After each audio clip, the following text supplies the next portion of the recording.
I'm going to post this site because I think a lot of people are talking about the economy, and there's a lot of BSers out there. I'm getting sick of this crap because you know what?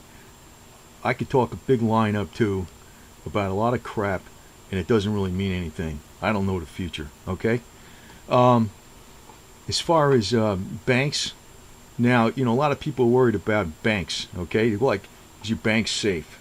Now this is a site, and I had this for years. It's a troubled asset ratio to reserves. Okay. Now this is a very good indicator because usually when a bank goes under, not every time, it runs at about 85, 90% to 100% where the troubled asset ratio is that high. And you can look this up. And this is on http, / or / banktracker.investigativereportingworkshop.org. And I'll post a link down below. Now, this thing's useful. Like, for instance, I don't know, probably these guys would get pissed off. I don't look at C&L Bank. All right, C&L Bank in Florida, for instance. Here it's in Orlando. You can see troubled asset ratio is 88.5%. That could mean it's in deep shit because the national average is 14.6. Okay? Now, if you're worried about your bank, this is a very, very good tool. It's a much better tool than all these BS tools these clowns are giving you. Now, Fifth Third Bank, they're like the national average, okay? And you can look it up. You can look up whatever the hell way you want, okay? You can look it up by state, and you can just type in a bank name, and it'll come up, all right? So, to me, this is a very, very important tool because when things go down, the troubled assets ratio is a very, very good tool. It's not well known, okay? Now, let me put it this way. I do some of this crap, and I did do this shit for a while, and I'm on a lot of different things in accounting and finance, so I know a little bit of shit, okay? Now, I want to get back to this Bob Chapman guy. Now, it was every man a king looked up the FINRA site, which is, where you can look up all the broker information. Now, I bothered to do this, and actually I know how to look up a lot of shit, all right? But this guy is aggravating the crap out of me now, and Alex Jones is a big bullshit blowfish. But here I'm just going to skim down through this so you can read it, and I'm going to post a link where the hell it is. But this is the actual PDF document, so you could slow this down and you can take a look at everything it says on this guy. And he's got a Series 1 license back in 1961, which is something I never heard of. It's like ancient. Now, it's interesting he doesn't have a Series 7 because it's a lot tougher testing. It requires, it's probably tougher than a CPA, okay? And brokers get Series 7, so I don't know what the hell kind of broker this guy was. He's just got a 63 license. That's, and that's probably why he got so much disciplinary action because you're looking at all these securities he's been selling, and he's not licensed for them. He doesn't have too many licenses. So, you gonna trust these guys?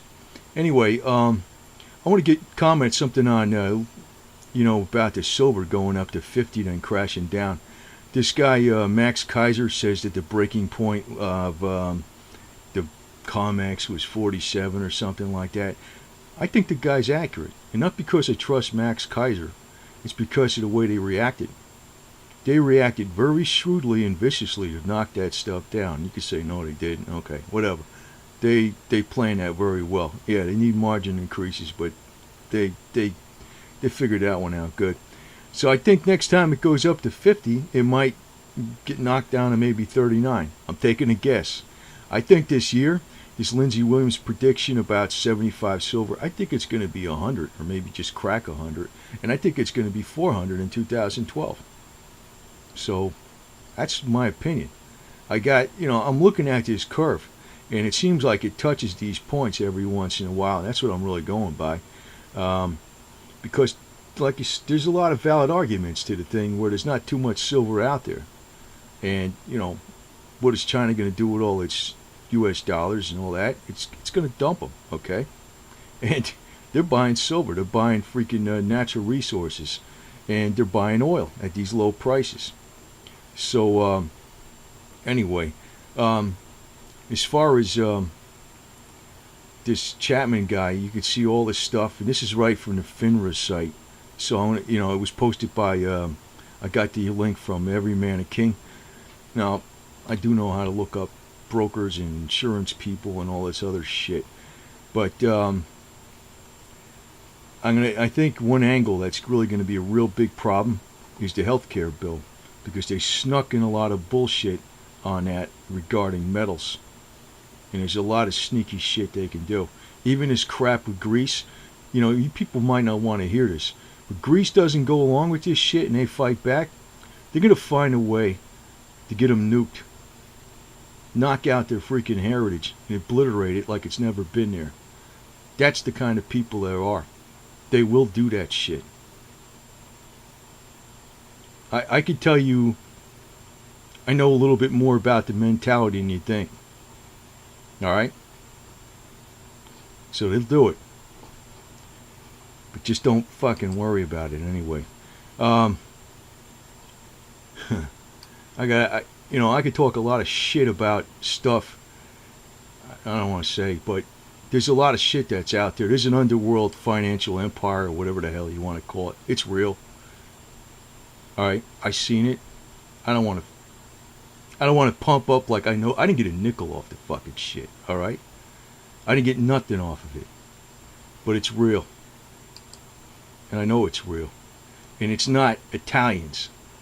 The mafia, that's bullshit. I'll tell you flat out, usually it is. It's Jews, alright? Russian. Israeli. Russian. Got it? That's one way to... Anyway, that's all I'm going to say about this. But it's true. These clowns like Alex Jones and shit, they avoid that. I know who it is. Thank you.